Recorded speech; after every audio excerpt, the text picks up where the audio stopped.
नमस्कार दोस्तों, क्या आप जानते हैं आप जितना भी पैसे कमाते हैं उसको इन्वेस्टमेंट करना ज़रूरी है। विथआउट इन्वेस्टमेंट उस पैसे का वैल्यू कुछ भी नहीं है और आगे में जाके उस पैसा का वैल्यू धीरे धीरे कम हो जाएगा, बढ़ेगा नहीं। तो इसीलिए आप जितना भी कमाते हो आजकल उसका इन्वेस्टमेंट ज़रूरी है। और आज थोड़ा थोड़ा सा आप इन्वेस्टमेंट करो तो आपका 10 साल के बाद कुछ अच्छा खासा पैसा आपको रिटर्न मिल जाएगा। क्योंकि आप बहुत सारा लोग ऐसे हैं आजकल, जो भी इनकम करते हैं ना वो घर में रखते हैं। बोलते हैं बैंक में रखेंगे तो इनकम टैक्स देना पड़ेगा, ये करना पड़ेगा, वो करना पड़ेगा, कुछ भी। तो आपको इन्वेस्टमेंट करना ज़रूरी है पैसा का। और पैसा आप घर में रख दिया लाके, मान लो आप किसी बिजनेस कर रहे हो, कुछ भी कर रहे हो, आप पैसा आ गया आपके पास और आप पैसे को क्या किया, आप घर में रख दिया ऐसे। तो उस पर क्या हुआ, पैसे का जो वैल्यू है उतना ही रहेगा। मान लो आप 10,000 रखा है, 10 साल के बाद वो 10,000 रहेगा, बढ़ेगा नहीं। और मान लो आप अपना पैसे को इन्वेस्ट किया और 10 साल के बाद 20,000 हो सकता है, 20 से 30,000 भी हो सकता है, कुछ भी हो सकता है वो, ठीक है। इसलिए इन्वेस्टमेंट करना ज़रूरी है। आप देख रहे हो आजकल हर चीज़ का रेट धीरे धीरे बढ़ रहा है, ठीक है। 10 साल 20 साल से पहले चले जाओ, 1 रुपया में पता नहीं कितना कुछ मिल रहा था। अभी 1 रुपये में कुछ नहीं मिल रहा है, बस एक ट्रॉफी मिल रहा है और कुछ नहीं मिल रहा है। धीरे धीरे ऐसा भी हो जाएगा, आज 100 रुपया में जितना मिल रहा है और 10 साल के 20 साल के बाद 1000 रुपया में उतना मिलेगा। ऐसा हो जाएगा धीरे धीरे, क्योंकि टाइम चेंज हो रहा है।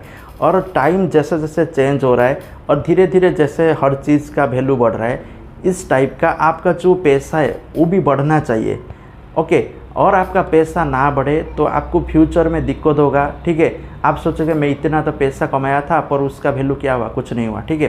तो इसलिए पैसा इन्वेस्टमेंट करना ज़रूरी है।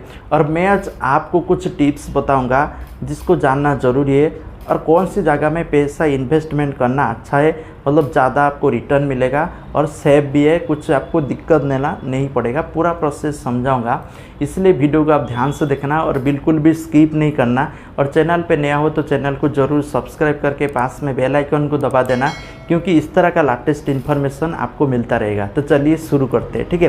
देखो, पैसा इन्वेस्टमेंट करने का बहुत सारा वे है, बहुत सारा ऐसे है वे जिधर रिक्स है।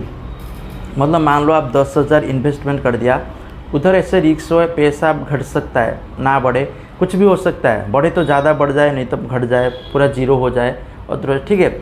और ऐसे ऐसे जगह है पैसा आप इन्वेस्टमेंट करो, पैसा आपका घटेगा नहीं, विथआउट टेंशन आप आराम से सो सकते हो और पैसा धीरे धीरे बढ़ता रहेगा टाइम के हिसाब से, ठीक है। तो इसलिए जो भी बेस्ट प्रोसेस है, बेस्ट वे है पैसा इन्वेस्टमेंट करने का, मैं आपको आज बताऊंगा। पहला है जो टेंशन फ्री है, बिल्कुल टेंशन फ्री, वो है एफडी, फिक्स डिपॉजिट। आप बैंक जाओ, एफडी कर दो, आपको 6 से 7% इंटरेस्ट मिल जाएगा हर साल। अब और उधर कुछ ही टेंशन लेना आपको नहीं पड़ेगा। आपको जब ज़रूरी है तब पैसा फिर ले आओ, आपका काम पे लगाओ, और इधर आपको कुछ टेंशन लेना नहीं पड़ता, इधर कुछ टेंशन नहीं है। और जो दूसरा है, इधर भी ज़्यादा कुछ टेंशन लेना नहीं पड़ता है, वो ये म्यूचुअल फंड। और म्यूचुअल फंड में एफडी से बहुत ज़्यादा पैसा मिलता है।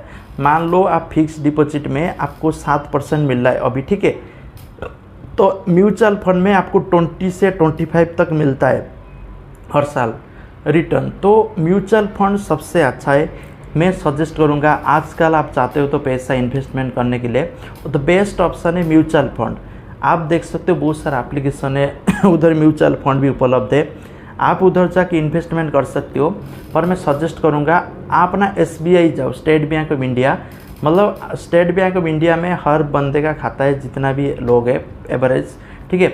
आप स्टेट बैंक ऑफ इंडिया में जाके, SBI में जाके उधर म्यूचुअल फंड में खाता खोल सकते हो। और उधर सेफ्टी है, क्योंकि आपको एक रसीद भी मिलेगा। और स्टेट बैंक तो कितना आपको पता है, नंबर 1 बैंक है, नंबर 1 गवर्नमेंट बैंक इंडिया में, सो कोई दिक्कत नहीं है, ठीक है। आप स्टेट बैंक में म्यूचुअल फंड में पैसे इन्वेस्ट कर सकते हो, उधर आपको 15 से 20% मिल जाएगा, ठीक है। वो बढ़िया अच्छा खासा रहेगा। उसके बाद आपको और भी ज़्यादा इन्वेस्टमेंट करके पैसे कमाना है तो मैं आपको प्रोसेस बताता हूँ। मैं लिख के रखा हूँ ये चीज़ को, ठीक है, मैं बताता हूँ।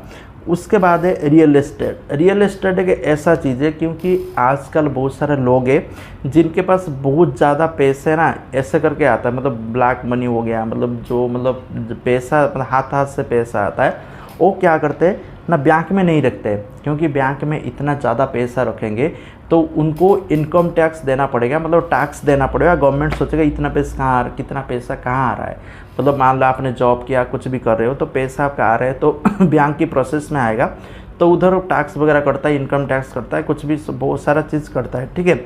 और मान लो आप कोई बिजनेस कर रहे हो, कुछ दुकान कर रहे हो, मतलब कुछ भी कर रहे हो, आपका पैसा हाथों हाथों आ रहे तो ज़्यादा पैसा आ रहा है, मतलब लाखों करोड़ में आ रहे तो मतलब ऐसे लोग क्या करते हैं, ऐसे लोग पैसे ज़्यादा बैंक में नहीं रखते, क्योंकि रखेंगे तो उनको इनकम टैक्स देना पड़ेगा। तो इसलिए क्या करते हैं, उसको रियल एस्टेट में लगाते हैं, मतलब ज़मीन खरीद के छोड़ देते, और 10 साल के 20 साल के बाद जब भी ज़रूरी होता है उसका भाव इतना 10-20 गुना बढ़ जाता है, आप सोच नहीं सकते हो, ऐसा करके रखते हैं, ठीक है। उसके बाद है स्टॉक मार्केट। स्टॉक मार्केट में पैसे इन्वेस्टमेंट करना एक बहुत बढ़िया चीज़ है, पर आपको नॉलेज होना चाहिए स्टॉक मार्केट ऊपर, और स्टॉक मार्केट ऊपर आप बहुत ज़्यादा पैसा कमा सकते हो। ये कैसा है, मतलब आप एक दिन में 1 करोड़ भी बना सकते हो और 1 करोड़ भी घटा सकते हो, ठीक है। तो इसलिए आपको प्रॉपर नॉलेज होना चाहिए, स्टॉक मार्केट, ट्रेडिंग, ये सब आपको नॉलेज होना चाहिए। ये नॉलेज होगा तो आप इधर पैसे इन्वेस्टमेंट करके बहुत ज़्यादा पैसे बना सकते हो, छाप सकते हो, ठीक है। उसके बाद है जो भी PPF है, पब्लिक प्रोविडेंट फंड।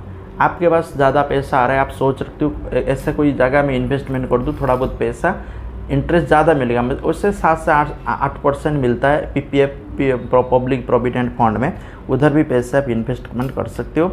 और एक आजकल जो इन्वेस्टमेंट ज़्यादा चल रहा है वो है गोल्ड, क्योंकि गोल्ड का भाव जितना बढ़ रहा है बस सोच नहीं सकते हो, डबल हो रहा है, ट्रिपल हो रहा है, और भी आगे कितना बढ़ेगा वो किसको पता नहीं है, ठीक है, क्योंकि हर दिन गोल्ड बढ़ता रहता है, ठीक है।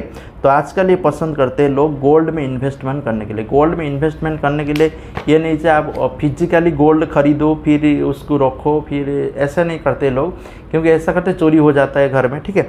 तो आपको फिजिकली गोल्ड मतलब ख़रीदना नहीं है, डिजिटली ख़रीदना है। बहुत सारे लोग ये करते हैं, डिजिटली गोल्ड खरीदते, जब भी देखते प्राइस घट गया है ख़रीद के रख देते, फिर 1 साल 2 साल के बाद इतना बढ़ जाता है गोल्ड का भाव, आप सोच नहीं सकते हो, फिर वो भेज देते, मतलब वो वाला गोल्ड भेज के वो पैसे कमा लेते हैं, ठीक है। और बाकी और है पोस्ट ऑफिस में बहुत सारा स्कीम है, जैसे किसान विकास पत्र हो गया, सुकन्या समृद्धि हो गया। आपके घर में लड़की है और लड़की का एज 1 साल से 10 साल है तो आप तो सुकन्या समृद्धि योजना में इन्वेस्टमेंट करना जरूरी है, क्योंकि उधर 8.2% इंटरेस्ट मिलता है सबसे ज़्यादा, ठीक है। इस पर बहुत ज़्यादा मिलता है, ऐसे करके आप उधर भी इन्वेस्टमेंट कर सकते हो। और पोस्टल में बहुत सारा स्कीम है जिधर ज़्यादा पैसा मिलता है। और पेंशन स्कीम आजकल इतना आएगा, हर जगह आप इन्वेस्टमेंट करके आपका लाइफ आप सिक्योर बना सकते हो। मान लो आपका इनकम कम है, आपको लग रहा है मेरा इनकम अभी तो कम है, बाद में जब ज़्यादा एज हो जाएगा तब तो मैं इनकम नहीं कर पाऊँगा ना, तब क्या करना, अभी से आप कुछ इन्वेस्टमेंट करके, बहुत सारा नेशनल पेंशन स्कीम आ गया, उधर भी आप पैसे रख सकते हो थोड़ा थोड़ा अभी, और 60 के बाद आपको पेंशन मिलता रहेगा। बस ये है कुछ आइडिया टिप्स आपके लिए था, तो वीडियो को शेयर करना ज़रूर और चैनल को ज़रूर सब्सक्राइब करके पास में बेल आइकन को दबा देना। थैंक यू, नमस्कार।